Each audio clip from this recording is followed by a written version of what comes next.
Va. Oui. J'ai eu mon bac. Félicitations mon garçon, je suis fier de toi. Ici. Bon, maintenant que tu es bachelier, en bas que tu connais. Bon, pour voir, on est au Canada, on est aux États-Unis, on est trop. Et mon âme. Eh bien, où est-ce qu'on est au Canada? Ah oui, tel père, tel fils. N'est-ce pas Kalanké? Mais à moi, pourquoi tu veux ça? Ah, il y a EduX là. EduX? Oui, EduX, il y a quelques années, c'est eux qui ont fait les démarches pour ton grand frère. Ah bon? Et il a fait master, il a commencé à travailler. Oui, allô? EduX, c'est une équipe expérimentée qui assiste vos étudiants dans l'admission universitaire, la demande de visa, l'accueil et l'installation et assiste vos étudiants jusqu'à l'obtention de leur diplôme. Choisir EduX, c'est s'ouvrir les portes des meilleures universités au Canada et aux États-Unis. Appelez dès maintenant le 76 54 18 57 et permettez à votre enfant de réaliser son projet d'études. Doutri, ni wari dafara est passé Dakar. Kasira dinamo. Sungalo e kungolo ati dugu wari ko diba fo dugu andugu don warata de o koni kuma tala sa e kasama moneto yi i yere ta sita sidi kan numéro flani warici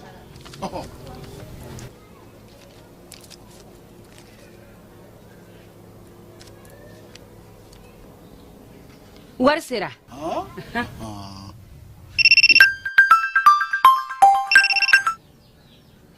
Allô? Il y a Warzoro? Onyena? Ah, tiens, là. Qu'on est sama be maminye. Qu'on comité gauche. Ngonga. Sama mone i yere ta a songo ka nogoni mali wari ci sira be depo e fuye war be ci funi application e wa bosara e musaka fitini e sama mone jini kurambe sara na e credit ubeta na e sani fere be ke na e sama mone ni an mali an taye aya chifle kan galumbonda ESKJ, École de santé Kalajata, Ana Bolofara Chama, Institut de sciences médicales Gore, ISM Go. Limano, Doctorate, Jamonyese, bien tout le monde la koi, Fiau, Fois Castro, il est banal, Yen Cardon, Cardon la Cari, même Gasawa Gasaka Dangarika, Adamaleka, Yenamayala, ou quelques bons mots for Corolla, ou Oeratin, Fiau, Fois Castro, il est la religion humaine Segere. Affaire Okoro, École de santé Kalajata, Na Bolofara Chama, Institut de sciences médicales Gore, on veut pas voir Kalabankoua. Famille santé bara Mayesa, Nimbera de Beke, École de santé Na Bolofara Chamala, École de santé Kalajata, on a flecké en Bologigi. Formation de qualité, doctorat Siraka, même si c'est égal au fond, au cas de mission de foot na yelenye, au plat de l'ébécala, ni l'agolso d'Agabana Nuna, ou go profaro de Flani, sigle niveau de technicien de santé publique, infirmière obstétricienne, technicien de laboratoire, deuxième cycle, noyé niveau baguier, infirmier d'état, sage-femme, biologie médicale, formation wara au coffre, aide-soignant, catapara matronica, n'impela de l'Edesledo, école de santé Kalajana, Bolofara Chama, Institut de sciences médicales Gorela. Aïwa, la collection, ani la collection, aya sefa jona, aka la collection inzegere, yoni jemaka chaya. Utogole de plan on vers Kalabangura ya, hôtel Wasulu Kota de Choi, Walikele Negajuru Bamba, 76 45 85 40. Non média 20 80 22 20. Kalan, kalan yesini. An ka ɲɔgɔn dɛmɛ ka binŋɛnikɛlaw ni maafalaw ni walijugutigilamɔgɔw kɛlɛ a y'anw dɛmɛ an k'aw dɛmɛ ka binŋɛnikɛlaw ni maafalaw ni walijugutigilamɔgɔw kɛlɛ n'a ye kunnafoni sɔrɔ binŋɛnikɛlaw ni maafalaw ni walijugutigilamɔgɔw kan a ye nɛgɛjuru ci dɛmɛso la nɛgɛjuru sira fɛ wari tɛ sara min na 80 0 10 1 20 walima 80 fu ni fu 11 22 walima 98 17 36 75 ngo 98 17 36 45.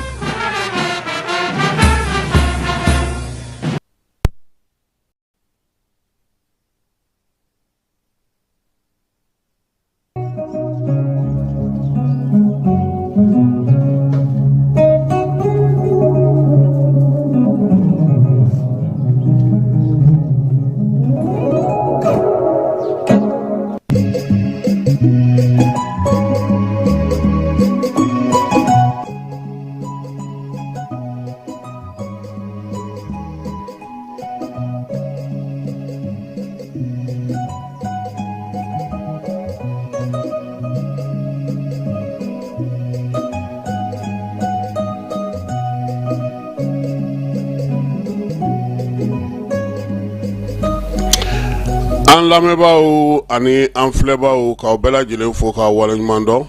An b'a fɔ a ɲɛna sa n ko bi ye alamisa ye min ye octobre kalo ale tile 3 ye bi ye san 2024. An ka kibaruyaw belebelew bɛna na taa n'an ye yɔrɔ min na o ye IES jamanaw olu bɛ ka fɛɛrɛ tigɛ sa yaasa min ye passeport ko kuma ni carte d'identité ko kuma olu bɛ se ka kɛ kelen ye cogo min ko k'a fɔ ko Mali Burkina Niger k'o bɔ a la ko sahélien u bɛna na o de sigi sen kan maa ma falenw olu b'o baara la Bamakɔkaw olu fɛ yan.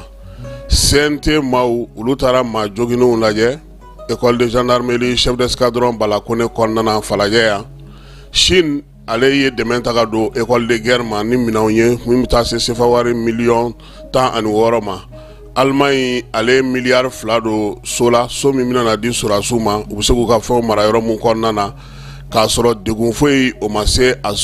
u ka minɛnw ma. O fana tɛmɛnen kɔfɛ sa dunko juguya ni yuruguyurugu kɛlɛli baaraw olu bɛ segukaw fɛ yen yaasa maaw bɛ se ka u yɛrɛ tanga o ma cogo min. Polisi directeur ale ye balakacu na kɛ kunu polisiso dɔw la o kɛra cogo min na an na o ɲɛfɔ aw ye. Burkinakaw ka maa minnu kɛlen don k'u sigiyɔrɔ bila ka taa Mawukaw fɛ yen Mali gouvernement ye dɛmɛ ta ka ɲɛsin olu ma. Irisi ambassadeur ale tun bɛ min ye Dawudu ale fɛ yen kumaw ye tali kɛ mun na an na dɔ fɔ o fana na. Lakanabaliya ka kɛ ni Bamakɔ kɔnɔna ye an na kuma o fana kan sabula bi gouvernement ale ni mairilakaw kɛlen don ka wulikajɔ caman boloda nka an ye min lakɔlɔsi a ko a bɛ ka ɲini ka na kɛ ni kun y'a dɔn ye. Sɔgɔmada in na maa dɔw décision dɔw taara sɔgɔmada in na tuguni an n'o da mɔ a ka tabani an bɛ taa fan fɛ mara.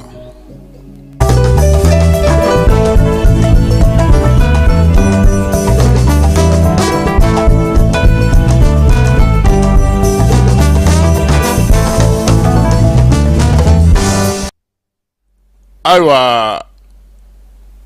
Keba Jalo i ni sɔgɔma Masare i fana ni sɔgɔma Ala ka tile hɛrɛ caya Ala ka sababu ɲuman k'an ye halisa Ala k'an ka jamana kisi Ala k'an ka jamana tanga bamananw ko n'i b'a fɛ ka finingolo mana kɔnɔ ta a bɛ wolo fɔ min na a bɛ fɔ ma ko gari a bɛ kalali kɛ dɛ a bɛ tuguli kɛ Jeli Bazumana ba ko duguba sigi n'i bɛ fɛ k'a ja a ja dɔn i b'a to tanga yɛlɛ i fɛ tanga funu i kɔnɔ o la i bɛ fɛrɛ duguba sigi ma ale Jeli Bazumana kelen a ko n'i b'a fɛ ka kɛ maa ɲɛmaa ye i bɛ kɛ sununkun ye bɛɛ bɛ taama i kan nka ni maa min tɛ se ka o kɛ i ka gɛlɛn maa ɲɛmaaya la dɛ. Faama ale ye kumakan de ye hɔrɔn bɛ minɛ a kumakan de ma maanifin n'i ko n ko ka ban i ye baara sɔrɔ dɛ. Bamananw ko i ka sa walima a ka kɛ o de la fɔlɔ ni bamanankɛ wulila ka bɔ i ka du kɔnɔ n'a y'a bolo fila kɛ k'a jugunan gosi o kɔrɔ a bɛ taa kaburu kɔnɔ a tɛ se o yɔrɔ la tuguni o y'o bannen ye odla otiso makoro bateso iboto ga du na ki ko goshi koro aw ko nga du alega abta la harati sey tuguni uswani sheru marana idrabe tlenga fo ko yani dine kana bamanon tuma nga jamana ko na nuko mi odore ante ka fen wara nyini nyama o fe ango de ay min fo ko kebani ka joro soro ka tla ka politique fero tike ka mo nyini ka fara yere ka yi emi na kun famu ni alisa ama so lawo ebe ta majume nyini ka fara ka kibi joro sinsi joro ala de ta ya de ma to na ba do etume marfa chila ibme togo dawla ibme mohola kana ala ya ka sababu ke kunna ngache ni nanu na baraka sa kana ta do politique jate misenu ni fen krikara nuna ka ese kibi yere manja mogo ye ka mogo nege min kalfalen dila o nyene bo folo bani meto go do fasimi nunu ye uye chi kalfa munu na ka uga dana daw ka joro duma ukula kolosi ala kama sirabe ka blade yere matla yere ka bara la folo wo ebeta ambition futa ka dai yere ka kebe fen nyini I fen nyini to ite fen soro ite ma soro John de ba do yan bi mali ko na politique kun sinsine no munga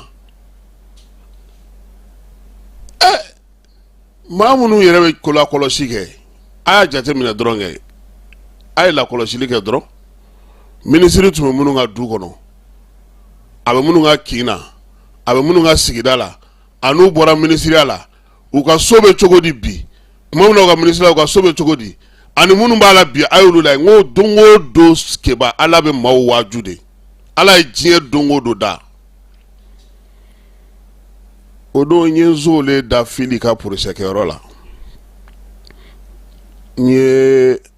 anga garde kororo soroy akana na pour selaje ambole ayne tane tegema akon dinge ko munu me fangala bi ko nga fuye ko njurubula ha ke ba femme be tunu fiye min sebe nga bla administration ate tunu ne journal officiel de Sraka abo abe soro mogodo bulu femme ga ke bi aka ke tlene aka ode kai sebiye ibe ga décision ta ibe ga sebe nu ke ijija de domina ni setie ni wele la ikija seka kiye fana filika procès au misalide ede nyemoyi ede yamaria di seben dira edema ede honorable etlara ki to la feminte be ko nyema ko ke ka ke ama seben ga dima eni nyema aw jira ka mingo la atno o war ko nyefo mawye sawa nteni si no fe so mada na nke ku yo dro pour ka ira mo la nyema ya jorobe mama bolobi iblara mina onyene bo folobani ere ka laje ke sogoma ne to goro fo ministru ka laje kunu nana nye munge bi so wana nana mina munge dogo ku ngono nsiraka munge nga joro la ka beni mugo ka la ni nye munge nye sigi ka ke boro ni mugo welele ka afo ke bakana ka tla ka fo mugo na ko ala sigi na senga na bita nyo de kewa nye wuli ga jode ke ka ken nga mogo ga laini wa mblale no mogo munun kama uluga sebengo meko de nyini wa ino ko ni gara fama ya dongo do ministre te sigi bureau kono iye Sénégal ministre bita sigi togo dadi lay baga marani jege moni fem ministre bita ibitu no fedi apta nyene boy ni uga wardo abe nyamine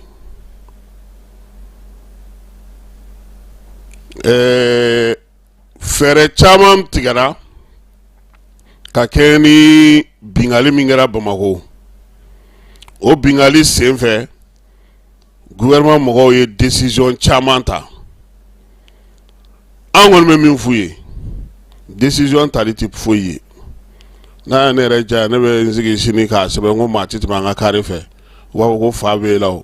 ne de tay kare mina fayin nga fanga de ba awde bulu fanga ba awde bulu sɔrɔdasiw ni polisiw ni gendarmew ni gardiw ni fɛnw bɛ aw de ka bolo kan aw ko min tɛ kɛ a y'a papiye bɔ a y'aw jija a ka lawaleya dɔ y'an wele bi a dusu kasilenba don anw t'a lakali dɛ a yɛrɛ de bɛna n'a ɲɛfɔ a bɛna min fɔ bɛɛ k'a lamɛn an bɛ tila tuguni commune 3 mairie o fana ye décision fila ta an b'o décision fana fila fara kan an bɛ sɔrɔ ka don an ka kunnafoniw kɔnɔ.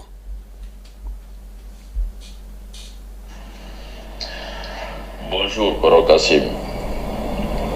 Au fait, Wolewelekan do cri de cœur do Kalasima par rapport à la route de Nyamana. En Sengeneno, faut qu'à faut qu'en Sengeneno. Parce que Soroma Ibe Wuli, Itado Ibeta Romnaere. Moi, je me dis que ne ni Warba Dona Sirala, Akakan Angan Janto au Sirala. Bɛɛ b'a dɔn ko ɲamana sira in a dɔgɔ Bamakɔ kɔnɔna na mais mɔgɔ damadɔni ka hakɛ kama bɛɛ bɛ tɔɲɔ État ye disposition ta nin tile fila in na ka suguda in ka clôturer pour ne pas que vendeuses ka se ka na sirada la mais an ye mun jateminɛ kunun ni bi cɛ mɔgɔw bɛ bɔ o agglomérat o fɛn clôturer kɔnɔna na mɔgɔ damadɔni u bɛ ka bɔ clôture kɔnɔna na c'est-à-dire contourner les règles établies par les autorités fouler au pied les dispositions prises par les autorités pour venir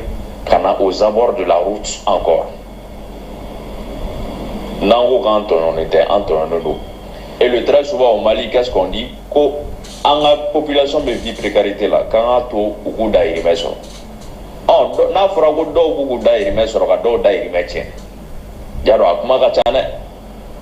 an bɛ jɔlen mun kɛ ɲamana sira in na yen an bɛ se ka heure kelen heure fila kɛ wa a bɛɛ ka sɔrɔ mobili dɔ ka tiɲɛ n'o tiɲɛna kɔni i bɛ tile journée bɛɛ de kɛ i tɛ ɲɛ foyi sɔrɔ a ko la donc welewelekan don k'a lase État ma an ka gouvernement ma u ka disposition ta parce que mɔgɔ kelen fila de bɛ ka commencer ka bɔ clôture in kɔnɔna na ka na sirada la. Et ça va perdurer, c'est au vu au su des policiers de la circulation. Disposition à ta comme des 600 ans, quand au fin de nous qu'elle il faut que l'anarchie les gars boivent un jamana un problème pas anarchie. Au anarchie, les bolos hanaka du terrorisme. Parce que Mali là, il y a des avocats de bien baby taquet et tout le monde est unanime de cet état de fait là que l'État n'est pas fort.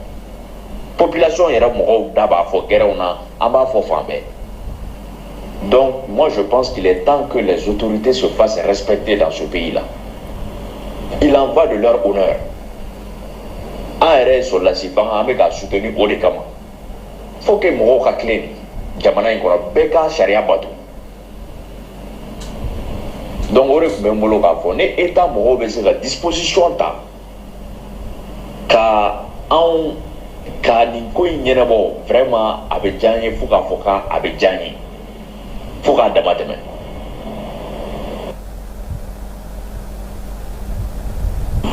an tun ye collectif dɔ sigi ka lettre ci ministère ma pour que u ka disposition ta u bɛ san 2 san 3 bɔ an yɛrɛ t'a dɔn an b'an ko min an b'an jaabi ɲamana sira ko in na bɛɛ de bɛ kule la i bɛ taa cogo min na i bɛ embouteillage min sɔrɔ yen i bɛ sigi k'o embouteillage kelen sɔrɔ yen f'i bɛ jɔrɔ n'a ye f'i bɛ hami n'a ye wa bɛɛ de don a bɛ accident provoqué a bɛ a gɛlɛya sugu bɛɛ de bɛ sɔrɔ ɲamana sira in kan moi il est temps que les situations in ka régulariser mototigiw ka boli ka sira fɛ mobilitigiw ka boli ka sira fɛ que l'autorité s'affirme enfin dans ce pays c'est ce dont on a besoin mɔgɔ kelen fila de bɛ ka commencer ka bɔ ka na feere kɛ semaine wɛrɛ dɔgɔkun wɛrɛ i bɛ taa sɔrɔ mɔgɔ 10 bɛ bɔ ka na parce que filaw tɔ ninnu foyi b'a kɛ olu la donc 10 bɛ bɔ ka na sigi kɔfɛ u bɛɛ bɛ bɔ clôture in kɔnɔna na ka n'u sigi tuguni État dun ye wari de injecter a la wariba de injecter a la pour que ka se k'u cadrer pour que ka se k'u bila yɔrɔ la u bɛ se k'u ka baaraw kɛ yɔrɔ min na mais mɔgɔ damadɔni de kama bɛɛ bɛ tɔɲɔ ɲamana sira kan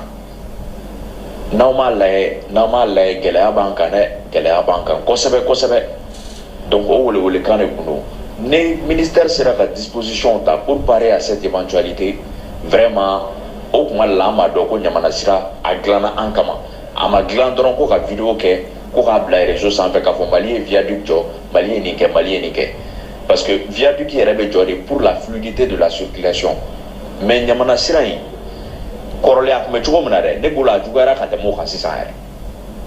y'a dɔn sira dilan ma dabɔ o kama donc vraiment o welewelekan de tun bɛ n bolo k'a fɔ merci beaucoup. Ayiwa nin ye an balimakɛ Tarawele mankan ye a ko ɲamana sira an b'a daminɛ Waraka an b'a daminɛ Tour d'Afrique la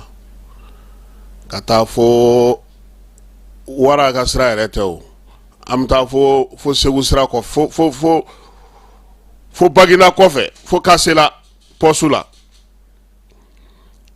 n'o y'a sɔrɔ gitɔrɔn dakun kɔni ye ko ka mɔgɔw lafiya o kɔni t'ale sira in kan dɛ feerelikɛlaw de ta don kamiyɔnbatigiw de ta don kɛnkayeru ni butigi minnu bɛ a dawolo la olu de ta don min ka d'u ye u b'a kɛ foyi tɛ bɔ a la maa si tɛ se k'a bali a fɔra ko ka mɔbiliw ta ka bɔ yen n t'a dɔn n'u sera yen fan kɔni na fɔlɔ mɔbiliw kɔni bɛ hali bi maa si ka sira tɛ a la min ka d'u ye u b'a kɛ su ani tile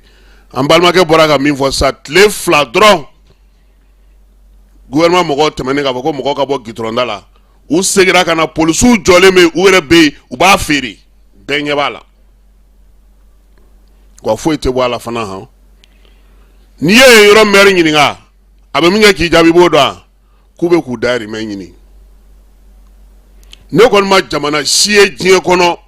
k'i bɛ taa miliyari don gitɔrɔn na feerelikɛlaw olu bɛ n'aw sigi o kan ko olu bɛ k'u dahirimɛ ɲini ne m'a ye diɲɛ jamana si la ne ma deli ka ni ɲɔgɔnna yɛrɛ ye fɔlɔ yɛrɛ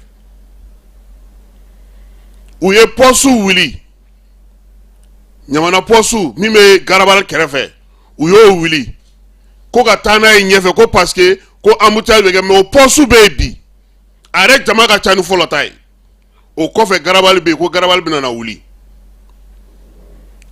aw ye décision ta ko fɛn min ka bali n'o o ma bali a ka décision ta kun ye mun ye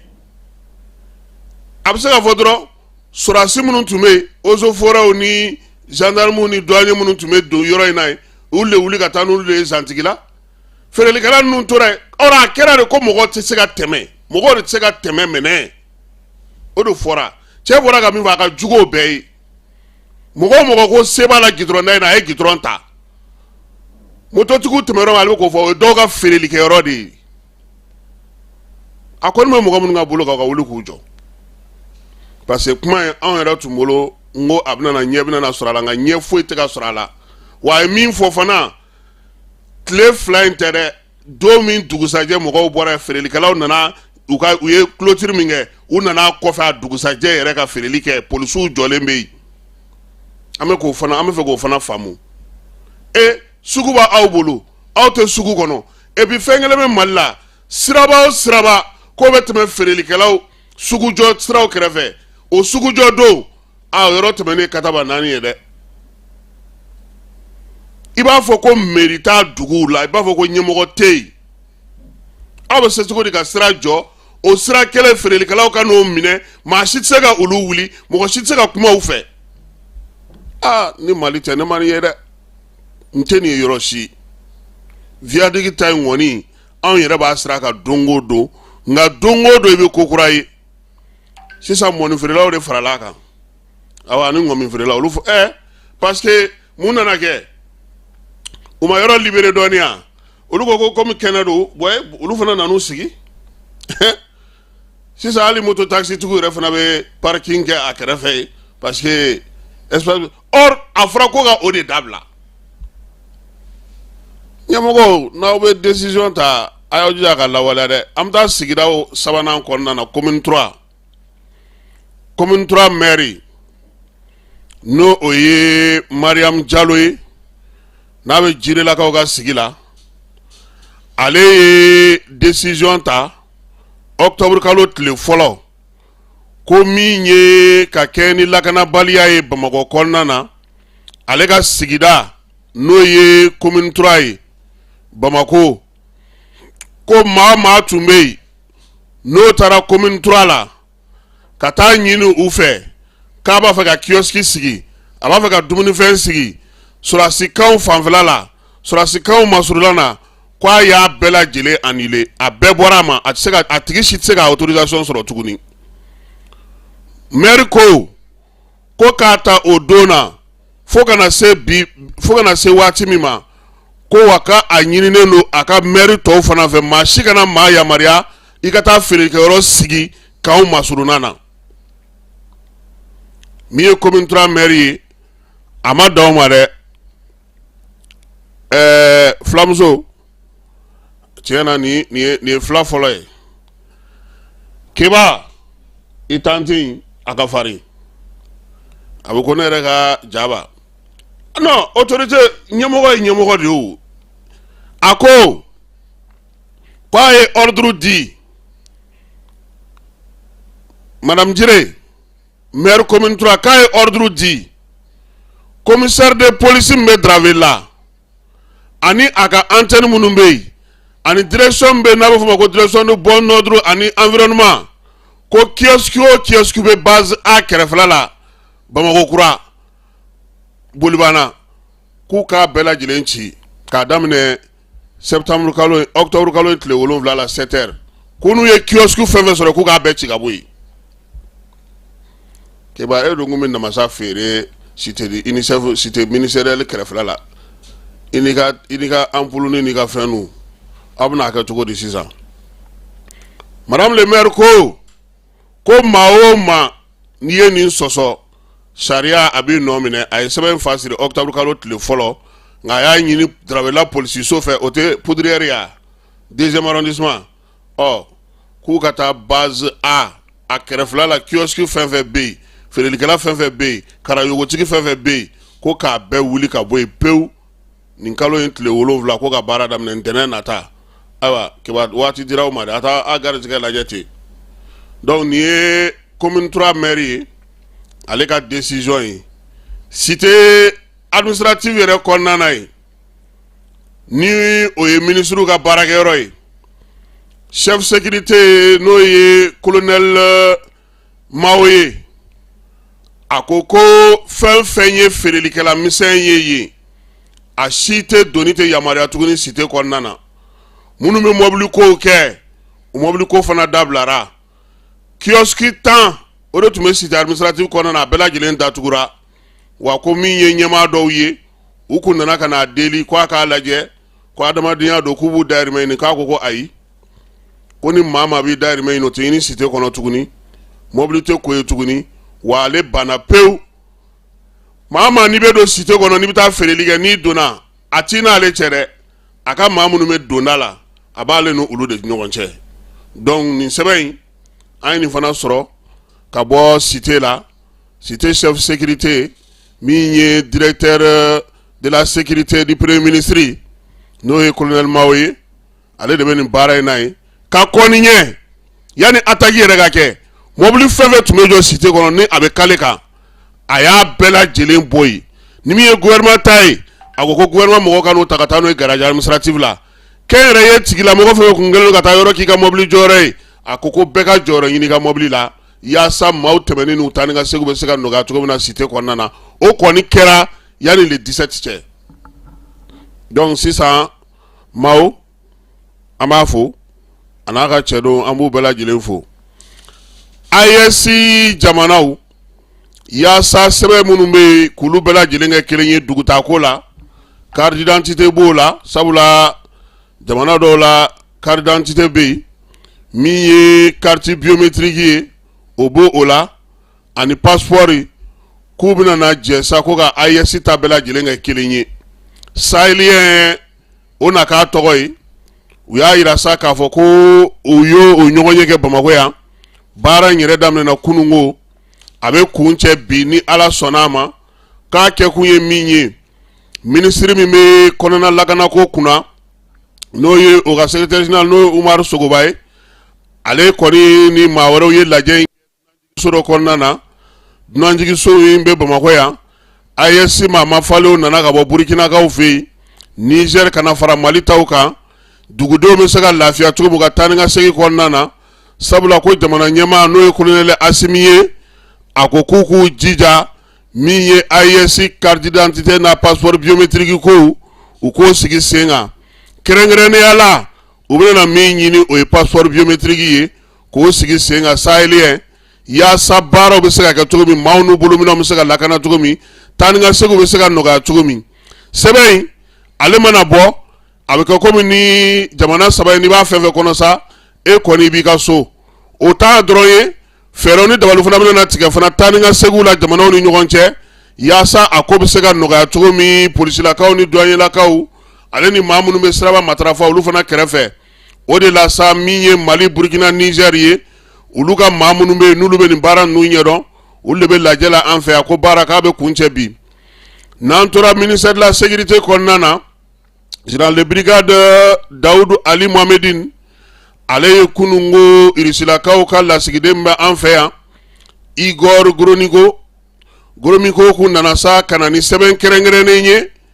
ka na di Daoud ma sɛbɛnba in a bɔra maa min yɔrɔ o ye Sergei Shoigu ye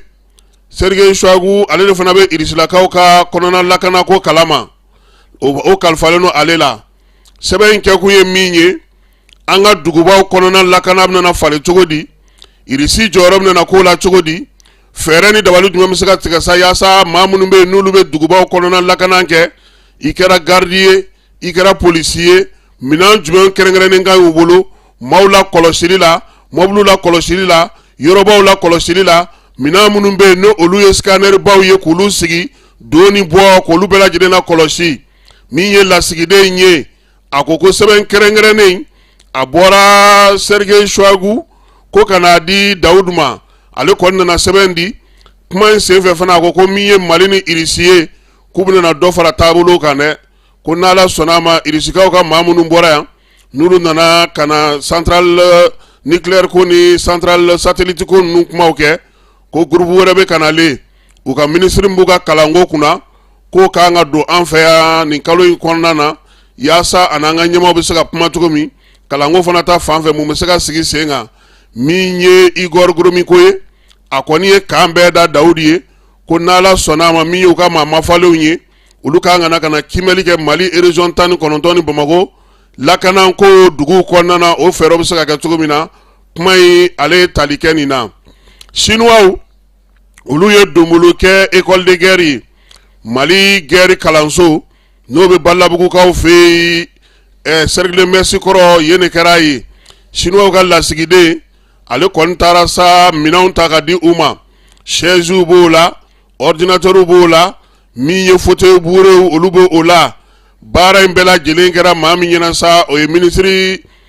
Wolomasiri Tabaw ka ministre secrétaire général ka cilen tun bɛ kɛnɛ kan dangele n'o ye général de brigade Mamadu Masawule Samake ale fana tun bɛ yen Chinois ka lasigiden n'o ye Chine Xiong ye ale fana tun bɛ kɛnɛ kan école ɲɛmaa n'o ye général de division Umaru Daw n'an b'a wele ko Baron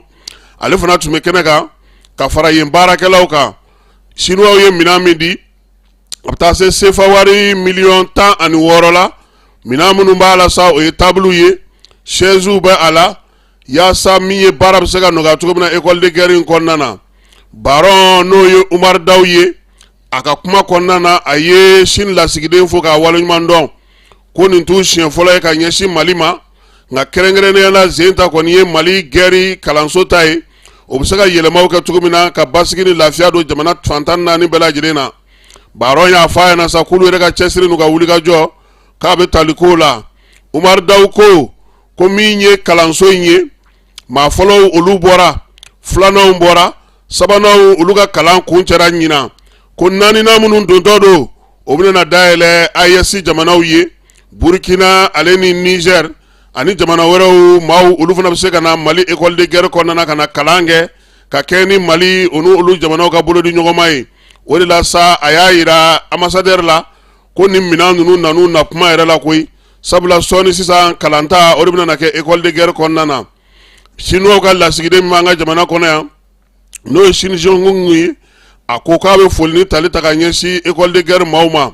ko minɛn minnu filɛ nin ye ko nin ye ɲɛbila ye ko n'Ala sɔnna a ma min ye Chinois jamana ye a na dɔ fara nin kan koyi ko sabula olu yɛrɛ bilama u ka maa minnu bɛ n'u ka maa mafalenw ye olu dɔw ka ngana kana kalanso in kɔnɔna na min ye kana an ka maaw kalan école de guerre kɔnɔna na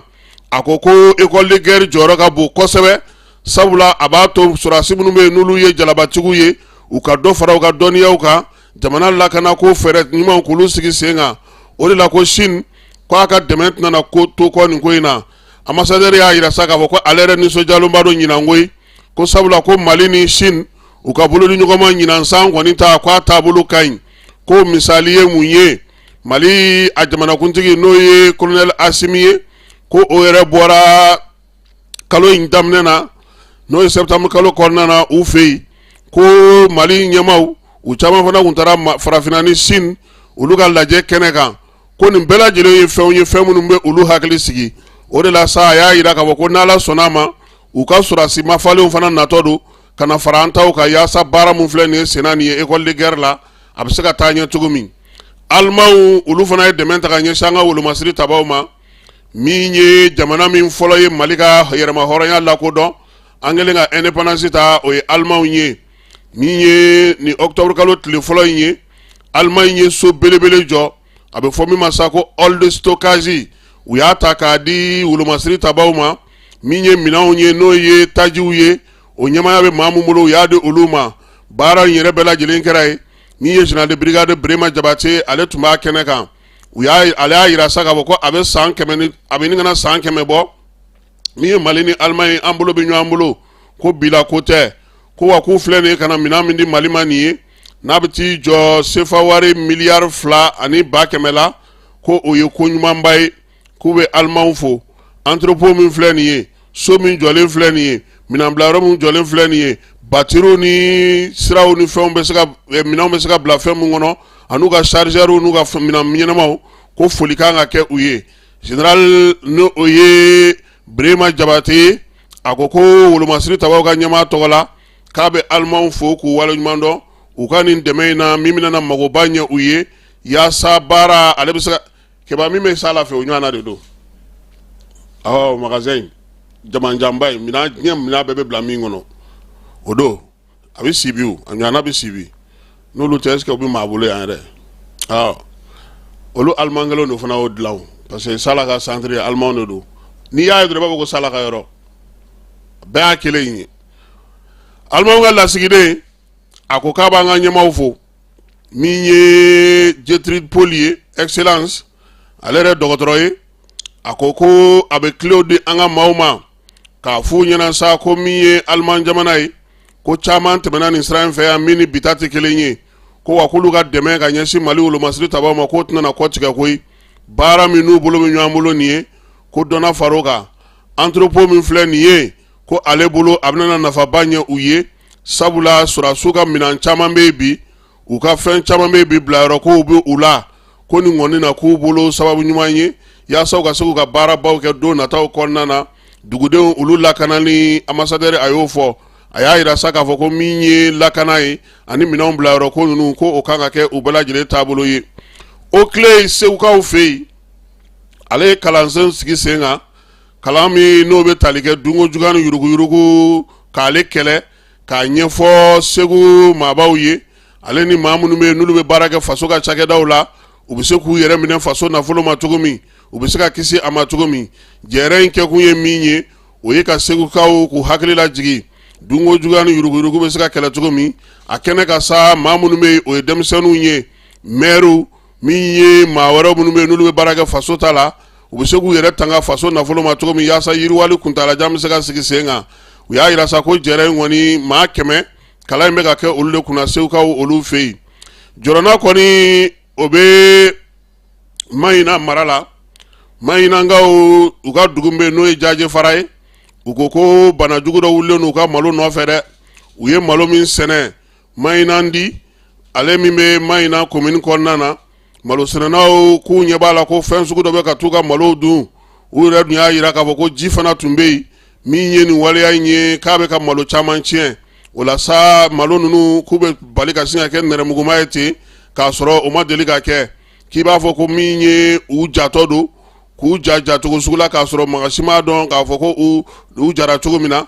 ko ngɔbɔn t'i ye ŋɔmɔ t'i ye nka malo de bɛ sin ka bali ka ja ten kaki ka kɛ nɛrɛmuguma ye ko fo fɛrɛ ka ɲini o la sɛnɛkɛla minnu bɛ nin yɔrɔ ninnu na sa u y'a yira k'a fɔ k'olu ma deli ka nin ye fɛn fɛn bɛ olu bolo n'o o ye furakɛlikɛla ye o y'o bɛɛ k'a la nka min ye Jaje Farakaw ye u ye weleli kɛ sa ka ɲɛsin ɲɛmaaw ma ale ni jamana maabaw minnu bɛ nin baara ninnu ɲɛdɔn u bɛ se k'u magɛn cogo min na yaasa min ye nin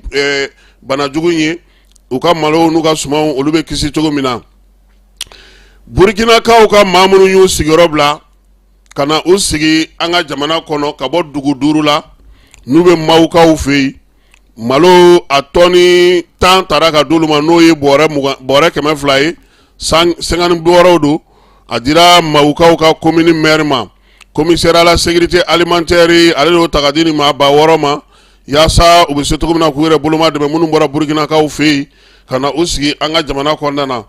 police directeur général n'o ye commissaire général de brigade de police Suleiman Traoré ale n'a nɔfɛmaw kɔni taara cuncun kununko yɔrɔw la baarakɛyɔrɔ minnu bɛ police kɔnɔna na police so minnu bɛ yen ka taa balakacun kɛ ka taa maaw lajɛ u bɛ ka baara kɛ cogo min a ko ko a kɔni b'u fo k'u waleɲuman dɔn u bɛ ka baara min kɛ ni tile 2 in na yaasa ka se ka bamaci ni ninjugawalekɛbaw k'olu kunbɛn min ye zonw ye bingalikɛlaw k'u hakili to u yɛrɛ la ko sisan ko polisi kɔni ko su ani tile 7 sur 7 tile 7 dɔgɔkun kɔnɔ k'u bɛ baara kɛ o la k'u jija jugu a bɛ yɔrɔ o yɔrɔ a kana na maaw ka basigi n'u ka lafiya tiɲɛ polisi directeur ko fana k'u ka basigi ni sɛgɛsɛgɛli kɛ u taabolo ye u ka kibaruya jɔnjɔnw ɲini kibaruya minnu b'a to u bɛ se k'u yɛrɛ tanga cogo min ka kɔn ka wulikajɔw kɛ a kɔni taara yɔrɔ o yɔrɔ a ye filɛli kɛ nka min ye kuma ye o ma caya Traorekɛ bolo ko nin waleya in ko polisiw k'u sigi n'a ye dɛ Keba taa f'i kɔrɔkɛ ye ale min ka yaala ka ca n'an taara fɔ a ko an b'a dulon dɛ n'an fɔra o dɔrɔn an b'a dulon CNT kɔnɔna na CNT ɲɛmaa n'o ye président Maliki Jaw ye sifinw ka tɔn min bɛ parti politique tɔgɔ la n'o ye bɛrɛbɛrɛli tɔn ye Umaru Sinayogo n'a ka maaw olu taara bɔ Maliki Jaw ye u y'a fɔ sa ko jɛkulu in yɛrɛ tɔgɔ ye ko RJPPM ale ɲɛmaaba n'o ye Umaru Sinayogo ye u taara Maliki Jaw fɛ yen k'u nan'u ka bureau kura yira a la min ye bɛrɛbɛrɛli tɔn ye n'o ye parti politique ye olu ka nin bureau in sa ko a ka wuli ka jɔ n'a ka cɛsiriw o kɛ kun ye basigi ni lafiya bɛ se ka don cogo min ko kabini bureau kura in kɔni sigira utu kalo la sa RJPPM ɲɛmaa y'a yira sa k'a fɔ ko u n'u jɔyɔrɔ ta koyi ko yaasa jamana bɛ se ka lafiya cogo min Umaru Sinayogo y'a ɲɛfɔ Maliki Jaw ye baara minnu bolo dalen don a ka réseau bolo u b'a fɛ ka wuli ka jɔ minnu kɛ cɛsiri ka se ka denmisɛnninw bolo di ɲɔgɔn ma min ye u bɛ se ka baara kɛ cogo min Maliki Jaw y'u fo k'u tanu k'u bɛ baara min na u k'u jija a fɛ a y'a ɲini u fɛ fana u k'u sinsin min kan denmisɛnw k'u jɔyɔrɔ ta faso jɔli la u ka wuli ka jɔ kɛ waleya minnu bɛ se k'a to u yɛrɛ b'a dɔn k'a fɔ ko siniɲɛsigi ye olu ye a ko fana ko min ye nin ko in ye k'u jija u ka bɛn o de bɛna nin ko bɛɛ lajɛlen ye u k'u jeniyɔrɔ fi u bɛ baarada o baarada la u k'u cɛsiri ye politiki baara o ti maa tiɲɛ a y'a yir'u la fana k'a yira k'a fɔ ko min ye nin baara in ye ale kɔni ka dayɛlɛlen ni fɛla minnu b'u fɛ n'u b'a fɛ ka fɛn minnu kɛ n'a bɛ se ka ɲɛ cogo min jamana ka ɲɛ t'a la ale bɛ u bisimila min ye sifinw ka tɔn ɲɛmaa ye sa n'o o ye Umaru Sinayogo ye a yɛrɛ ko k'a nisɔndiyara a bisimila ko ɲuman na min ye Maliki Jaw fɛ yanni Maliki Jaw fɛ cɛ Premier ministre Choguel Kokala Mayiga ale fana tun ye nin jɛkulu kelen maaw bisimila yaasa cogo min na u bɛ se ka hakilila falen kɛ commission défense min bɛ CNT kɔnɔna na n'a ɲɛmaaya o bɛ général de brigade Menkɔrɔ Kane bolo olu taara école de gendarmerie la école de gendarmerie min tɔgɔ dalen don chef d'escadron Bala Kone la falajɛkaw fɛ yen u ka taama senfɛ sa u kɔni taara ka taa lajɛ maa minnu joginna nin kalo in tile 17 olu ka ko bɛ cogo di n'o y'a sɔrɔ u bɛ ka ta bɛrɛ la baaraw bɛ ka kɛ cogo di u ka ɲɛmaa tɔgɔ la Menkɔrɔ Kane ko Maliki Jaw de y'u bila ka na k'u kana dugawudon kɛ u ye k'i ɲɛ da u kan k'a f'u ɲɛna ko jamana hakili b'u la général de brigade Menkɔrɔ Kane a ko nin taama in fana kɛ kun ye k'a lajɛ n'o y'a sɔrɔ u bɛ ka furakɛ cogo ɲuman na joginni ninnu bɛɛ lajɛlen tɛmɛnen kɔfɛ min ye sɔrasiw ye a y'u wele basigi ni lafiya la u k'u janto u yɛrɛ la u bɛ baara o baara la u k'u janto u yɛrɛ la yaasa balakacun u bɛ se k'o bali cogo min général kɔni a y'a yira k'a fɔ ko min ye fasodenw ye wulikajɔ min kɛ ka kiwariya mun di nin ko in hukumu kɔnɔna na ko a bɛ fasodenw fo a y'a yira fana k'a fɔ ko CNT k'o ka dɛmɛ bɛ u yɔrɔ o de la sa a kɔni ye enveloppe dɔ di CNT ɲɛmaa tɔgɔ la ko min ye gendarmerie directeur ye k'u k'o kɛ u ka bolomafara ye olu ka CNT ale tɔgɔ la sisan an bɛ don an ka saraba la sɔgɔmada in na conseil des ministres ale y'a ka laadala ɲɔgɔn ye kɛ kununko kulubakaw fɛ yen nin kalo in tile 2 ko ɲɛmaaya tun bɛ maa min bolo sa o ye colonel Asimi Goyita ye kumaw bɛɛ lajɛlen lamɛnlen kɔfɛ sa u ye baara minnu kan ka kɛ ministres fɛ baara minnu bolodalen don ani u bɛna mun kɛ don nataw la da donna dɔw la ministre mbere fondation kunna sa n'o ɲɛsinnen don calatigɛ jɛkulu olu ni gouvernement ka baara ma n'o ye ICASA ye kalifa mun kun kɛra ale la sa k'a yira k'a fɔ ko yaasa maaw hakɛ bɛ se ka dɔn cogo min n'o ye faso ka baarakɛdaw ye ani bolofara fɛn b'an ka jamana kɔnɔ ni jamana musaka bɛ don olu la baara in kɔni ko a kun yirala k'a fɔ ko octobre kalo tile fɔlɔ a kun kan ka kun cɛ nka min ye maa ba kɛmɛ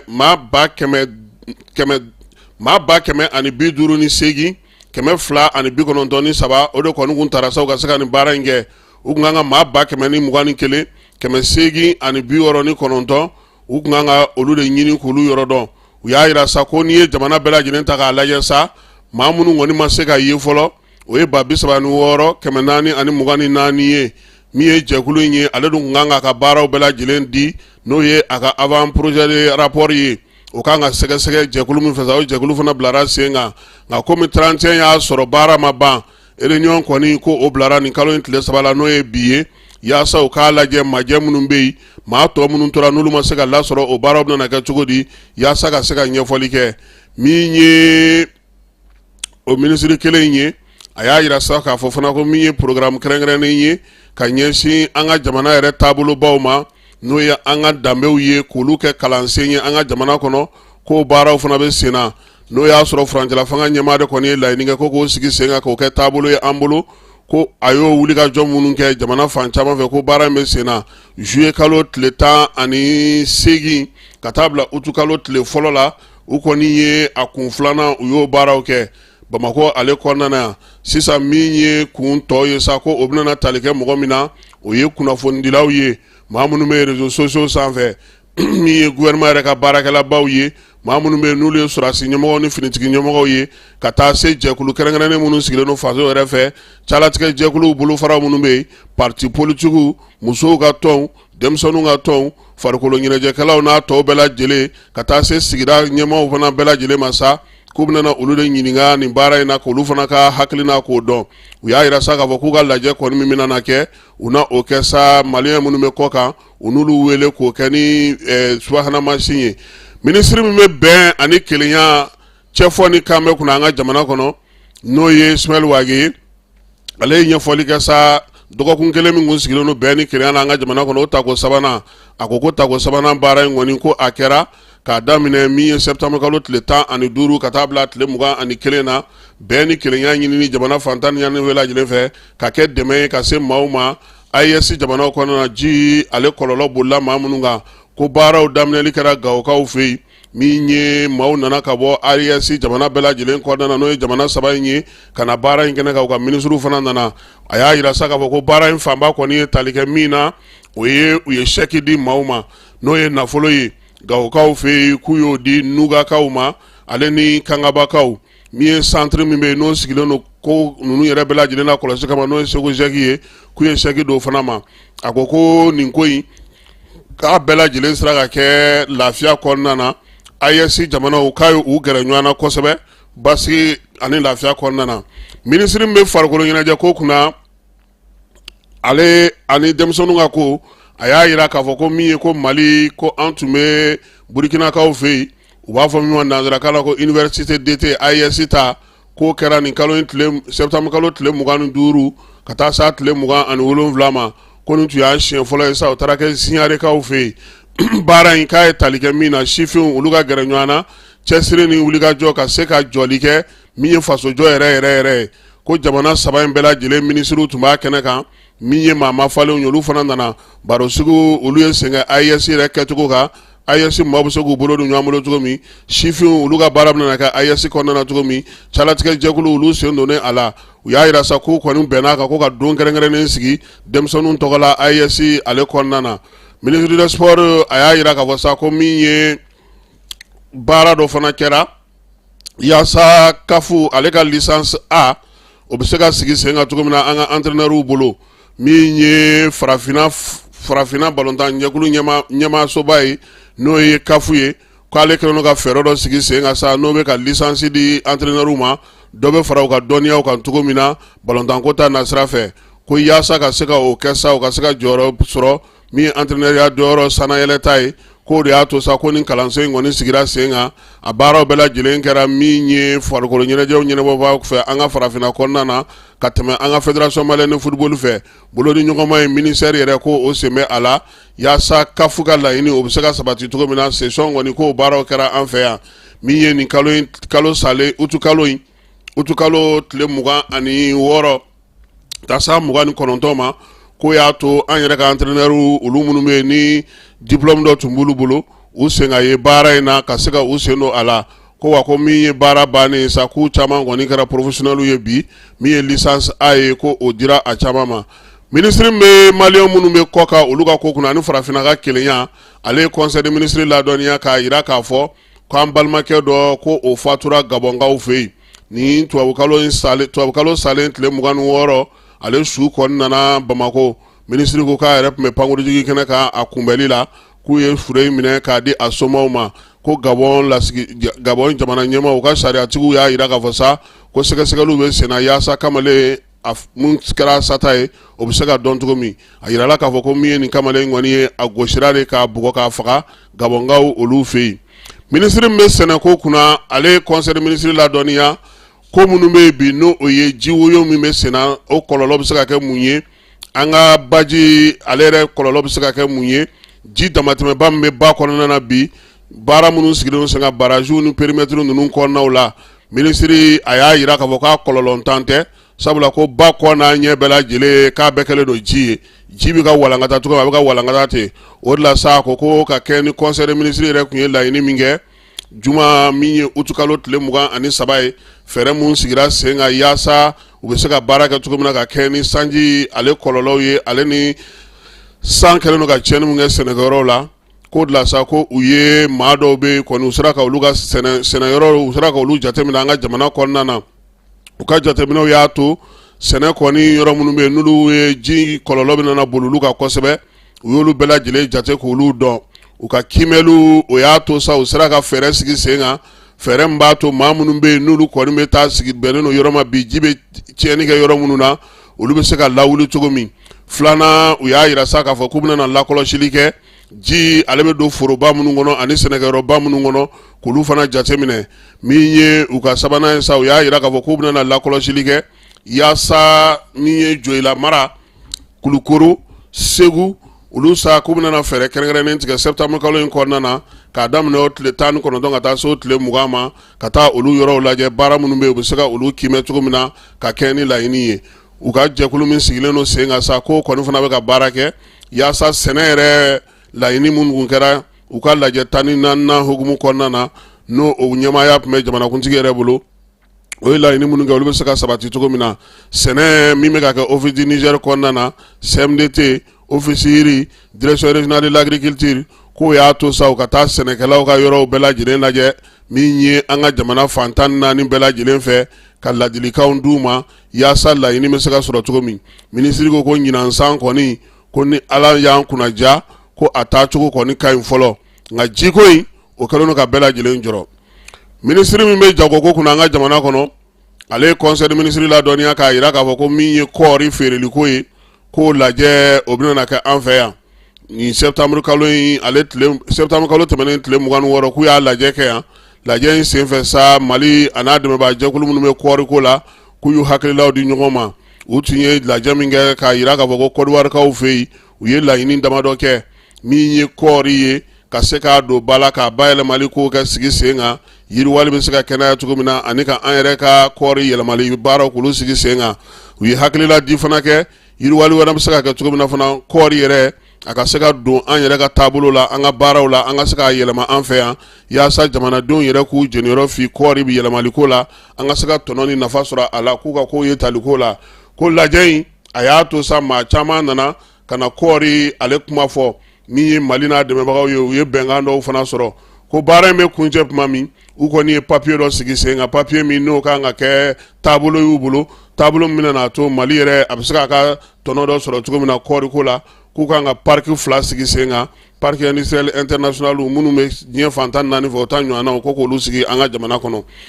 minisiri min bɛ dugukoloko kunna ale y'a yira k'a fɔ ko ka kɛɲɛ ni sariyakisɛ min bɛ an ka jamana kɔnɔ n'o sigira sen kan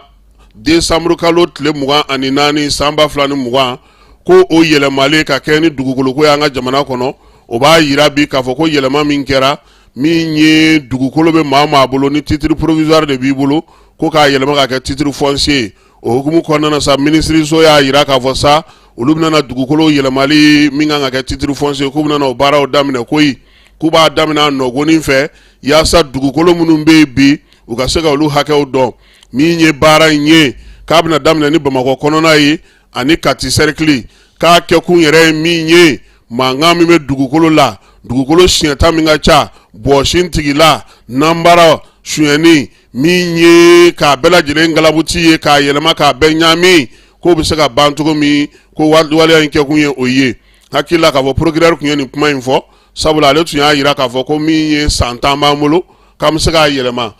minisiri ko sisan san 10 yɛlɛmani hukumu kɔnɔna na Bamakɔ ni Katikaw k'aw labɛn awɔ dugukolo bɛ maa bolo Bamakɔ ni Kati so jɔlen fara jɔbali ka dugukolo langolo foro ni fɛnw k'a labɛn wa an na se ni minisiri ma han an k'an labɛn e m'a fɔ musaka min bɛ bɔ a bɛ kɛ yɔrɔ jumɛn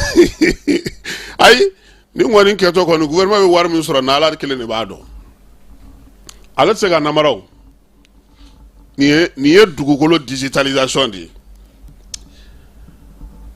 o de do an bɛ taa wari ɲini diɲɛ fantan 4 bɛɛ fɛ k'an bɛ taa juru ta n'an tɛ juru sɔrɔ an fantani minnu bɛ yan keba e ma hali plaki ko ye de nka bɛɛ wari ɲini de ye jamana bɛ ka wari de ɲini sisan o an bɛ dugawu de kɛ u ka ɲɛfɔli kɛ nin bɛɛ la fɛn o fɛn n'i bɛ fɛ k'a kɛ a ɲɛfɔ bani n'i y'a ɲɛfɔ ka a sɔrɔ cogo n'a fɛnw bɛɛ ɲɛfɔ mɔgɔw ye a bɛna na dugukolo kɛ titre foncier a bɛ kɛ joli papier jumɛn ni papier jumɛn b'a to i bɛ se ka kɛ titre foncier ye a ko bɛ kɛ cogo jumɛn na maaw kan k'u ɲɛsin yɔrɔ jumɛn u ka sigidaw la u ka communes kɔnɔ u ka cercles kɔnɔ u ka régions kɔnɔ u ka fɔ mɔgɔw ɲɛna komi ko k'u bɛna daminɛ ni Bamakɔ ye arrondissement dun 7 de bɛ Bamakɔ yan kunun y'a ye k'a fɔ gouverneur yɛrɛ ye arrondissement 7 ninnu ɲɛmɔgɔw bɛɛ wele n'o ye sous-préfet ye ka kuma u fɛ k'u ka baara daminɛ n'olu sigira an bɛ t'olu de fɛ yen wa an bɛ taa an ka maire de fɛ yen wa walima an bɛ taa jɔnni fɛ yen minisiri kan ka nin pereperelatigɛ bɛɛ lajɛlen di a ka kuma kɔfɛ parce que dugukolo ko in anw bɛ bɔ yan sisan dɔrɔn i bɛ telefɔni cili daminɛlen ne ko e ye min fɔ a bɛna kɛ cogo di de donc k'an dɛmɛ ni kibaruya ye kibaruya min y'a to mɔgɔw bɛ se k'a faamuya conseil des ministres kɔnɔna fana na min ye ministre min sigilen don an ka seko ni dɔnko ni dunanjigisokow kunna n'o ye Andogoli Gino ye a ye conseil des ministres ladɔnniya k'a yira k'a fɔ sa ko min ye patrimoine tɔgɔladon ye san 2024 ta ko ɲinan ta k'a bɛ taa kɛ Jenekaw fɛ yen ni octobre kalo in tile 11 a n'a tile 12 ko ɲinan ta kɛ kun ye min ye an k'an hakili to an ka fɛn kɔrɔw la yaasa u bɛ se k'an mago ɲɛ cogo min na don nataw kɔnɔna na sigidaw bolofaraw olu bɛɛ lajɛlen k'u sen don u makarani na u kana na taa tiɲɛ ko jene ta kun ye min ye ko yaasa jene ale bɛ se ka don ba la cogo min fɛnba minnu bɛ jene olu fana ka se ka ye ko sabula jene dugukɔrɔ o bɛ yen jene misiri bɛ yen min ye ɲininikɛla minnu bɛ yen n'a fɔra ma ko archéologue olu bɛ yɔrɔ dɔ fana kɛrɛnkɛrɛnnen b'olu bolo n'a fɔra ma ko jene jɔnɔ k'u ka kan ka t'o lajɛ yɔrɔ in kɔni lakɔdɔnnen don UNESCO ale fɛ kabini diɲɛ bisimila ye minisiri y'a yira sa k'a fɔ ko min ye don in ɲɛnɛmayali hukumu kɔnɔna na ye k'u na kibaruya di kɛ maaw ma an ka fɛn kɔrɔ n'an ka yɔrɔ kɔrɔ an bɛ se k'olu matarafa cogo min ko min ye don in kɔnɔna na fana ye u na feereli kɛ ka feereli kɛnɛw sigi fɛn kɔrɔ bɛ se ka lajɛ yɔrɔ min ye jɛnɛ yɛrɛ dugu kɔnɔna na fɛnw bɛ se ka lajɛ baro sugu fana bɛ kɛ jeu concours ko olu bɛɛ lajɛlen bɛna na ye a la minisiriso min bɛ kɛnɛya ko kunna ale ye conseil de ministre ladɔnniya k'a jira k'a fɔ bana min bɛ sa n'a a bɛ fɔ o ma ko coronavirus ko kɔni o jɔlen don kosɛbɛ fɛn ma fara a kan ka tɛmɛ dɔgɔkun tɛmɛnen ta in kan dengue o fana b'o cogoya kelen na min ye jamanakuntigi ye n'o ye colonel Asimi ye a ko an bɛɛ lajɛlen ka tanga n'anw ka an taabolo ye sabula ko bana kunbɛn o ka fisa ni bana furakɛ ye an k'an yɛrɛ minɛ yaasa an bɛ se ka kisi ni bana ninnu ma cogo min Bamako octobre kalo tile 2 san 2024 secrétaire général du gouvernement Birama Kulubali an bɛ taa fan fɛ a mara tawa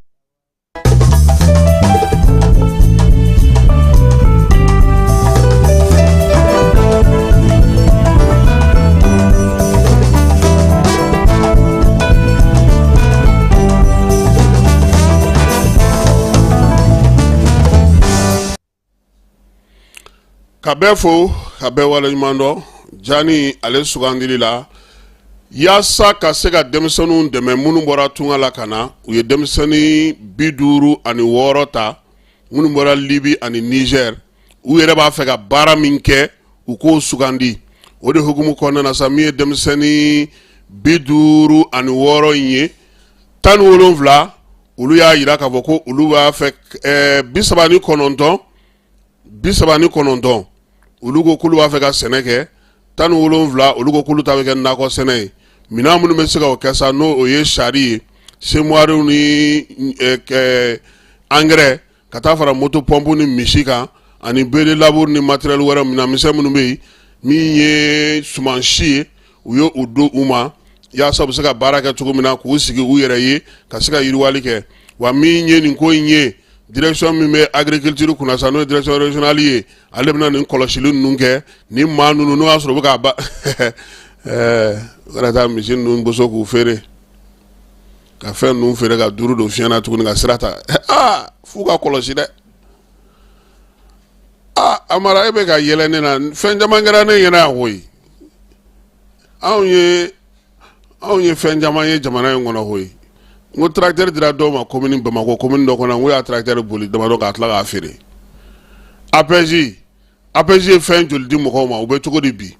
frigo joli dira musow ma Bamako kɔnɔna na yan bafulu joli dira mɔgɔw ma maa joli bɛ yen u taara disi gosi APJ la u ye miliyari ta ka d'u ma k'u ka denmisɛnninw dɛmɛ kin kɔnɔnaw ni fɛnw a wariw taara min a kow kɛra cogo di c'est pour que i bɛ ka yɛlɛ ma n tun bɛ n fana on s'en regarde il y a longtemps hein olu wariw taara min denmisɛnnin minnu taara ko ka taa u sigi Segu ka musaka d'u ma k'u ka taa sɛnɛ kɛ a ko kɛra cogo di n'an k'an bɛ kimɛli kɛ a ma nɔgɔn dɛ hali aw presse mɔgɔw n k'u tun b'aw ta ka musaka d'aw ma ka taa bila baarakɛyɔrɔ ni fɛnw na ko k'aw sara a ko labanna mun na n cɛ n bɛ ka min f'i ɲɛna n'u ma ninnu kɔlɔsi ninnu tɛ tunu dɛ ko in bɛ da u ka cérémonie in kɛ yɔrɔ ma ye u t'u y'u ɲɛna u t'o problème misi o bɛ gala Bamakɔ yan ka saraka bɔ to sen na ayiwa ala ka hakili ɲuman d'an ma ala kɔni k'a ɲɛ u ye 39 olu ko k'u bɛ taa sɛnɛ na 17 olu ko k'u bɛ taa nakɔ sɛnɛ na bon Amara nin ye ne ka domaine ye nin kɔni anw école régionale mɔgɔ an bɛ nin de dɔn bagan mara mɔni ani sɛnɛ voilà ni y'an don nin na sisan non e m'a ye ni n taara sala fɛ n bɛ fɛn ninnu n ka pɛtipɛti ni bɛ tugu n kɔ a yɛrɛ b'a ye o n'an bɔr'o la baɲumankɛ dɔw min ye maa ŋaniya ɲumantigi dɔw ye olu ye denmisɛnnin 12 ta subahana mansin baaraw bɛ se ka kɛ cogo min na k'o kalan k'u kunna denmisɛnnin minnu don sa olu fana nana ka bɔ tunga la baara ninnu bɛɛ lajɛlen kɔni bɛ ka kɛ denmisɛnninw bɛ se cogo min na ka informatique dɔn tile 3 kɔnɔna na kun fɔlɔw u bɛ ka kalan kɛ olu kunna n'o ye maa 12 ye n'o banna tile 3 wɛrɛ maa wɛrɛw bɛ fara a kan maa minnu kɔni kɛlen don ka musaka in bɔ sa o ye maa minnu ŋaniya ɲumantigiw ye minnu kɛlen ka ninnu dɛmɛ yaasa kayikaw fɛ yen denmisɛnninw minnu bɔra tunga la u bɛ se k'u boloma yɛlɛma cogo min ka baara dɔw kɛ u yɛrɛ ye k'u yɛrɛ ta fana min ye internet ye ka se ka baaraw kɛ ka tɔnɔ sɔrɔ a la u yɛrɛ k'u yɛrɛ ka se ka u yɛrɛ ka musakaw kɛ mois de la solidarité n'o ye ɲɔgɔn dɛmɛ ni kɛrɛfɛdɛn hukumu kɔnɔna ye katarati n'o ye ɲɛdimi bana ye maa 60 u sera ka olu furakɛ kulukorokaw fɛ yen min ye muso 27 olu kɔni kun ta ye sa ka u ɲɛw lajɛ juillet kalo ni septembre kalo ale kɔnɔna yaasa u bɛ se ka kɛ cogo min na min ye kulukorokaw ka centre de référence la baara in kɛra ye u y'a yira sa k'a fɔ ko min ye nin ko in ye a bɛ tali kɛ ɲɛ la ɲɛ bɛ se ka furakɛ cogo min fan bɛɛ lajɛlen fɛ kulukoro ni mois de la solidarité in ale hukumu kɔnɔna na o yɛrɛ bɛ dan sigi an ka sɔgɔmada in na kibaruyaw la kibaruya minnu dira ma Keba Jalo fɛ Amara Nu Keita yani an ka bɔ ministre d'État ministre de l'administration territoriale porte-parole du gouvernement ale ni délégation ba kun taara New York dɔw ko taali ɲɛna k'u ye wasa sɔrɔ o jɛkulu mɔgɔw u farala ɲɔgɔn kan kunungo ka taa ministre d'État ale kunbɛn Bamako pankuru jigi kɛnɛ na Keba Jalo tun bɛ yen ale taara sabula min ye CDM ye Confédération des peuples du Sahel maaw M5 RFP tendance Umaru Jara ani organisation Fiji ninnu b'a la bon u caman kɔni tun bɛ yen jɛkulu ni fara ɲɔgɔn kan tɔn belebeleba minnu tun b'a la o ye ninnu ye olu de taara sa ka taga ministre d'État n'a ka délégation mɔgɔw bɛɛ lajɛlen kunbɛn min sɔrɔla kɛnɛ kan Keba Jalo ale tun bɛ yen. ni mɔgɔ cira a cira Mali tɔgɔ la faso tɔgɔ la an bɛɛ tɔgɔ la ne ci ɲɛ n'a bɛ segin ka ciden n'a ta di ka baara la n'a bɛ segin n'a ɲɛna i bɛ bɔ k'a kunbɛn o la o bɛ courage don mɔgɔ wɛrɛw la san n'a nataw la ni minnu bɛ taa Mali tɔgɔ la ci la u fana bɛ ci kɛ ka ɲɛ k'a lase ka na o la n'u bɛ na u bɛ kunbɛn donc u bɛ mɔgɔw encourager donc an bɛ an ka présidence b'o de kofɔ ils sont venus à l'aéroport ici pour accueillir le ministre d'État et sa délégation la délégation malienne ils ont été honorés Mali je l'ai dit dans mon poste ne yɛrɛ poste kɛ n ko désormais le Mali a retrouvé sa grandeur d'antan. Désormais, le Mali peut parler, le Mali parle et le Mali fait parler l'Afrique. Donc c'est une réalité aujourd'hui. Au concert des nations, le Mali a sa place, l'Afrique a sa place, il l'a dit. A kuma laban yɛrɛ kɛra jumɛn ye mun y'o fɔ ko Ala ka Mali kisi Ala ka AES kisi Ala ka Afrique kisi Ala ka diɲɛ kisi mɔgɔ jugu ni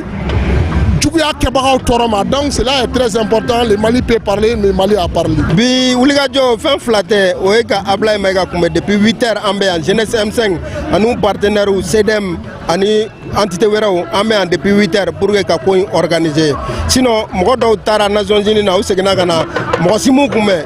alhamdulillah bɛɛ de bɔra a yɛrɛ ma mɔgɔ si ma wele bɛɛ de initiative ta yɛrɛ que ça soit CDM que ça soit jeunesse M5 que ça soit Front Populaire du Mali bɛɛ de bɔra pour que ka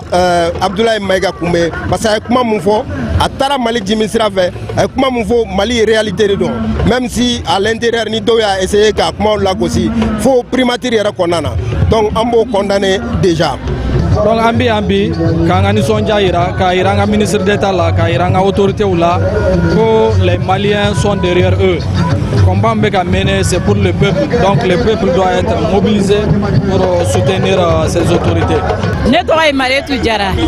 ka bɔ Misira min ye n se yan nɔ n balimakɛ den de ye Ablaye Mayiga ye an nana kunbɛnni na a ye waleya ɲuman min fɔ Amérique denw ko an bɔra ka na kunbɛn o de kama. Ne tɔgɔ madame Tanjigora Ajo Tanjigora an nana an ka cɛ de kunbɛn Ablaye Mayiga an furucɛ ɲuman de don an bɔra Misira de ka na an bɛ dugawu kɛ Ala ka baara taa ɲɛ an ye musow de ni jamana taara ɲɛ o de ka d'an ye an n'an denw bɛ yan an n'an buramusow bɛ yan an n'an cɛw bɛ yan an bɛ Ala deli Mali ka yiriwa o de y'an se yan n'o tɛ ɲɛ tɛ tile la mais an nana ni kan ko de don. Tɔgɔ madame Doumbia Kumba Kulibali ne bɔra ka na Ablaye kunbɛnli la vraiment mun ka diyara an yɛrɛ de an nana nisɔndiya de ba an bi Ala ka baara tali fanga don a la Ala ka courage don a la. N se yan Ablaye Mayiga kɛlen ka na se yan a ye min kɛ jamana kan a diyara an ye o de kɛra an bɔnnen ka na soutenir alabaden n'i ye ko ɲuman kɛ fasoden fana ye bɔ ka na wari ɲuman dɔn k'a ni kɛ Ala k'a sara ka bɔ k'an na président fo min ye Asimu Koyita ye k'an b'a Asimu Koyita fɔ hali bi Ala ka dɔ fɔ a la fanga kan Ala ka sankɔrɔta d'a ma ka sigi ni kɛnɛya d'a ma i b'a mɛn an ye sunɔgɔla Mali la k'an la ka sunɔgɔ ka dumuni kɛ Ala ni armée Mali an bɛ armée Mali fo ka fasoden fo baara men kɛra ten ala ma ma 3 semaines bɔ ala ni fasoden ani alimemari mɔnu kan bɛ bɔ ka i fo ayi ni kɛ ala ka bɛɛ sara kamina ma na i fa ni kɛ ala ka i sara ala ka i mɛn an kɔrɔ an bɛ kunnafoni kɛlɛ de la bi diɲɛ kɔnɔ donc le fait que mɔgɔw ka na bi hali a kɛra maa kelen kuma tɛ maa ba yirika ka na ministre kunbɛn k'a fɔ a ye i ni ce i ni baraji an y'i bila ci mun na i y'o ko ka ɲɛ ne fɛ o symbole de ye nin ye quoi ni jamanadenw bɛ autoritéw kɔfɛ mɔgɔ tɛ s'u la mais Ablaye taara mun de fɔ Ablaye taara an ka dusumakasi de jira New York a taara jira diɲɛ na ko Mali bɛ ka baara kɛ pour que ka na ni paix ye a taara jira diɲɛ na là où Nations Unies et tous les partenaires de la communauté internationale durant 10 ans au Mali u ma se ka mun bɔ Mali armée bɛ ka baara kɛ sur ses propres efforts pour que ka se ka ni reconquérir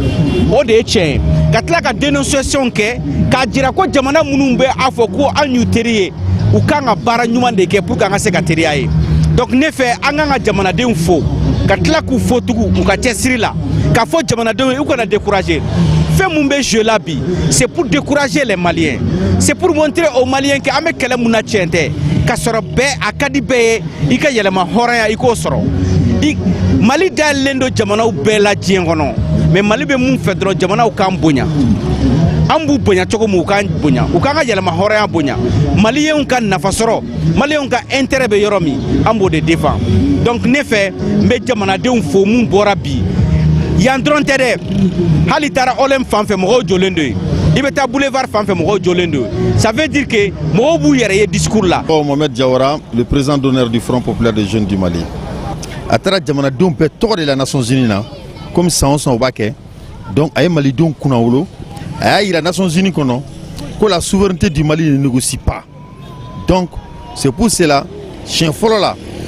a ye Mali ka défense min kɛ pour la souveraineté du pays nin fana a y'o ɲɔgɔn kelen kɛ donc nous les Front populaires an y'a ŋaniya o la mɔgɔw ka bɔ an ka kunbɛn ka se k'an ka nisɔndiya yira a la a taara président ka ci min na alhamdulilayi ci ɲuman sera. Min ye président ka cidenw ye k'u nana an b'a fɔ sa n k'u dangana u bisimila u n'an bɛ ku CDM maaw k'u fo min ye coalition des peuples AES k'u fana fo MCRF tendance Umaru Jara k'olu fana fo parce que o fana tun bɛ wuli ka jɔ in na baara ko a ɲɛna monsieur le ministre fana baara b'a bolo Bamakɔ yan fana a fana ka wuli k'i jɔ ka cɛsiri kɛ a n'a tɔw bɛɛ lajɛlen Ablaye Diop u commencé k'u ka kɛ an ka ɲɔgɔn sɔrɔ an ka kuma bamanankan fana na min fɔra tubabukan na an ka se k'o fana lase maaw ma bamanankan na o tɛ wa ɔhɔ kuma tɛ o a kɔrɔ de ko don dɔnkili man di dɛ dɔnkili kɔrɔ de ka di an bɛ sɔgɔmada in na INPS kɔnɔna na min ye Modibo Duɲɔ ye an b'a na a ka maaw bɛɛ lajɛlen fo INPS baarakɛlaw bɛɛ lajɛlen fo min ye directeur général ye sa n'o y'an yɛrɛ kɔrɔkɛ Usumani Karimi ye k'a Kulubali Bijou an b'a fana fo k'a Sidibe ani Maman Traoré olu bɛɛ lajɛlen bɛ INPS la Gérard k'a fana ka foli bi yan n'Ala sɔnna ma nin dɔgɔkun laban in na Sibi 6e promotion kan ka bɔ n'o ye npogotigi saramaw ye npogotigi minnu ye bayɛlɛmali kalan kɛ n'Ala sɔnna ma wulada in na Buguri Mamadu Jara an n'ale sɔrɔ ale ka dɔ ɲɛfɔ an ɲɛna o bɔl la sabula n ta an yɛrɛ dama de bɛna na kɛ yan alimaw nana ka na kimɛli kɛ olu taara n'Ala sɔnna ma sibiri an na o ko tɔ da maaw tulo kan ka bɛɛ lajɛlen fo ka bɛɛ lajɛlen waleɲuman dɔn Salaba bi n'a ka baarakɛlaw Sibikaw fɛ yen Mamusa k'an b'a fana fo min ye tu ye olu y'anw ka maaw ye PPVM partisan y'olu ye Marimeti o de b'olu bolo ye Fison tu tɔgɔ fɔra i ma quoi d'accord n'an taara e tɛna na dumuni kɛ sen a k'an bɛn nɛgɛ kanɲɛ 18 ni Ala n'a kɛra sɔnna ma Ala ka tile yɛrɛ caya su in na débat kɛnɛ kan an bɛna na SNEC secrétaire général ale bisimila n'o ye Musafa Jite ye ko kun jumɛn yɛrɛ yɛrɛ la kalanta bɔra a dɔgɔkɔrɔ ja wari sarabaliyaw bɛɛ b'a ko jukɔrɔ n'Ala sɔnna ma su in na 21h an na débat sigi o kan a k'an bɛn